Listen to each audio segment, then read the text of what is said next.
नमस्कार बंधू भगिनींनो, आपल्या सगळ्यांचं सहर्ष स्वागत आहे स्वास्तिकम या माझ्या चॅनलवर।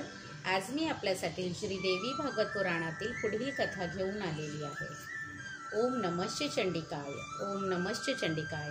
सर्व मंगल मांगल्ये शिवे सर्वार्थ साधिके, शरण्यं त्र्यंबके गौरी नारायणी नमोस्तुते। गंगेची उत्पत्ती।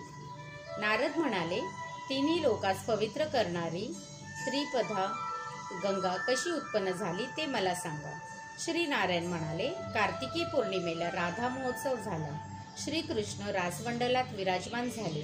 मग ब्रह्मादी देव शौनकादी ऋषींनीही राधेचे पूजन केले आणि सर्व आपापल्या स्थानी विराजमान झाले।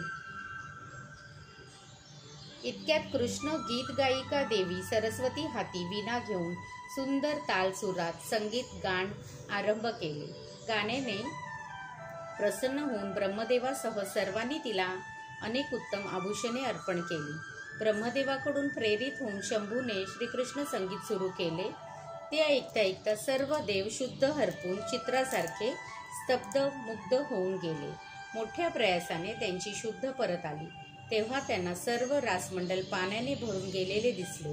राधा कृष्ण कुठेही दिसेनात, त्यामुळे सर्वजण भयभीत झाले। ब्रह्मदेवाने ध्यान लावून पाहिले की श्रीकृष्ण राधेसह जलमय झाले आहेत, म्हणून त्याने अन्य देवांसह त्यांची प्रार्थना केली, हे विभो, आपले रूप पुन्हा प्रदर्शित कर।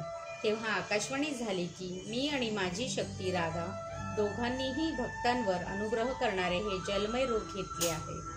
हे नारदा, अशा प्रकारे मी तुला अत्यंत गुप्त असे रहस्य सांगितले। ते परमेश्वरच श्रीकृष्ण आणि राधा गोलोकी गंगा बनले। ही गंगा भुक्ती आणि मुक्ती दोन्ही देते, म्हणून ही गंगा संपूर्ण ब्रह्मांडात पूज्य मानली गेली। श्रीदेवी पर्णमस्तु, शुभं भवतु, शुभं भवतु, शुभं भवतु। ओम नमश्च चंडिकाय।